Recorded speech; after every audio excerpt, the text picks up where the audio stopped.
UP के जनपद हापुड़ में हिंदी पत्रकारिता दिवस पर एसएसवी इंटर कॉलेज में कार्यक्रम का आयोजन किया गया। बच्चों ने मनमोहक सांस्कृतिक कार्यक्रम भी प्रस्तुत किए।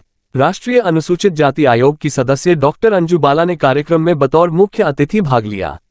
प्रेस वार्ता के दौरान डॉक्टर अंजू बाला ने कहा कि आयोग लगातार काम कर रहा है। पिछले 4 दिन से हम बिहार में थे। सरकार की जो योजनाएं हैं वो अनुसूचित जाति के लोगों को मिल रही है या नहीं, अगर नहीं मिलेंगे तो हम उनकी समीक्षा बैठक करते हैं। वही आयोग अगर कहीं अनुसूचित जाति के लोगों पर अत्याचार होता है, दुष्कर्म होता है, वहां हम तत्काल जानकारी करते हैं। अगर मुकदमे में कोई कमी होती है तो उसमें कार्यवाही कराई जाती है। अगर कहीं कोई व्यक्ति किसी अनुसूचित वर्ग को कोई परेशान कर रहा है या शोषण कर रहा है, प्रताड़ित कर रहा है, चाहे वो सरकारी अधिकारी हो या कोई भी हो, जो सजा निश्चित होती है। सभी के लिए समान कानून है। वहीं बिहार जाने पर हमें पता चला जो एजुकेशन स्तर बढ़ना चाहिए था वो बढ़ा नहीं। वही क्राइम रेट 4 साल से अभी दूसरे नंबर पर ही है। बिहार में कानून बन रहा है, उसमें तब्दीली हो रही है। ऐसे अपराधी के लिए जो एचसी वर्ग के अधिकारी को वर्ष 1994 में मार दिया गया था, आनंद मोहन जैसे आपराधिक जो अंदर थे और स्टेट में कानून की तब्दीली करके वो बाहर आ जाते हैं। अभी मैंने इस मामले में चीफ सेक्रेटरी डीजीपी से जवाब मांगा है।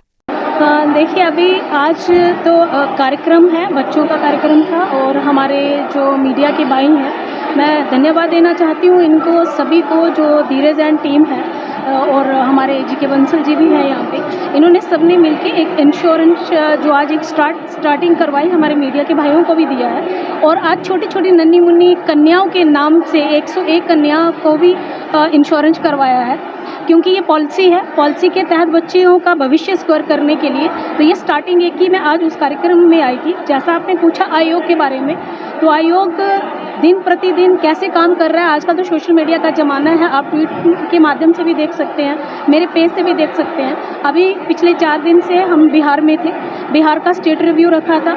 वहाँ पे हमारा काम ही है कि हम लोग टाइम टू टाइम देखते हैं कि जितनी भी सरकार, भारत सरकार की योजनाएं हो, राज्य सरकार की योजनाएं हो, वो अनुसूचित जाति के प्रति क्या काम हो रहा है, जो योजनाएं हैं वो लागू हैं कि नहीं है, क्या वो धरातल पर उतरी हैं कि नहीं है। नहीं है तो हम उसकी पूरी समीक्षा बैठक करते हैं। जैसा कि अभी मैंने आपको बताया, मैं बिहार में समीक्षा बैठक, हम लोग चेयरमैन, वाइस चेयरमैन और हम दोनों मेंबर थे, उसमें पूरा रिव्यू हमने किया। आज ही मैं मॉर्निंग में ही मैं इस कार्यक्रम के लिए आई हूँ। आयोग अपना काम, जहाँ पे भी मर्डर होता है, कहीं भी अनुसूचित जाति की बच्ची के साथ रेप होता है, तत्काल हम वहाँ पहुँचते हैं और जो उनको सहायता होनी चाहिए, कहीं अगर एफआईआर में कमी हो रही हो तो तत्काल हम उसको आदेश तैयार के कराते हैं। और वो अपना काम, हम लोग आयोग का यही है कि हम दिन प्रतिदिन जैसे उनकी मदद हो सकते वो करते हैं। ये जो आपने प्रश्न किया बिल्कुल सही, उसमें यही बताऊंगी कि देखिए, आयोग में अगर अनुसूचित वर्ग को कोई परेशान कर रहा है, प्रताड़ित कर रहा है, हैरेस कर रहा है,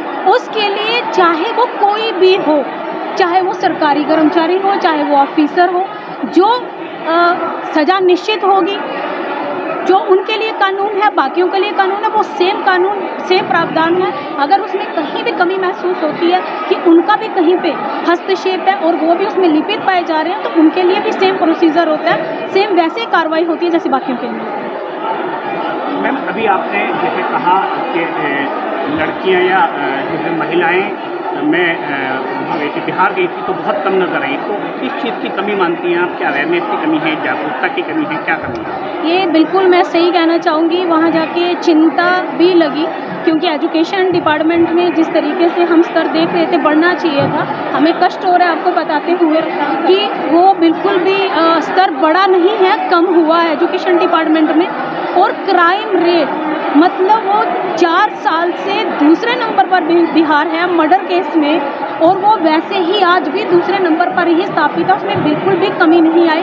तो उसमें आयोग भी चिंतित हुआ कि आपका जो आज भी क्राइम रेट वैसा का वैसा है, कुछ तो आप में चेंजिंग होनी चाहिए थी, कुछ तो बदलाव होने चाहिए थे, अच्छे कानून बनने चाहिए थे। लेकिन आपके साथ साझा कर रही हूँ कि मुझे कष्ट है कि बिहार में कानून बन रहा है, उसमें तब्दीली हो रही है ऐसे अपराधी के लिए जिसको डीएम, जो एससी वर्ग के थे, जिनको 1994 में जिनको एक मार दिया गया था, और जो आज अपराधी आनंद मोहन जैसे अपराधी अंदर थे, उनको वो बाहर आ जाते हैं और एक स्टेट में कानून लागू में तब्दीली की जाती है। अभी मैंने भी उसमें, क्योंकि मैं वहाँ की प्रभारी भी हूँ और कमीशन के नाते हमने चीफ सेक्रेटरी और डीजीपी से दोनों से मैंने मांगा है जवाब कि आपने किस बिना पे कैसे कौन से रूल में आपने चेंजिंग की, वो कमीशन जानना चाहता है। क्योंकि अगर इस तरीके से कानून टूटेंगे तो कौन विश्वास करेगा, और अपराधी ऐसे बाहर आके घूमेंगे तो फिर अधिकारी भी जो इनके लिए कानून थे और ऐसे ही सुरक्षित नहीं रहेंगे तो ये आगे आके काम कैसे करेंगे।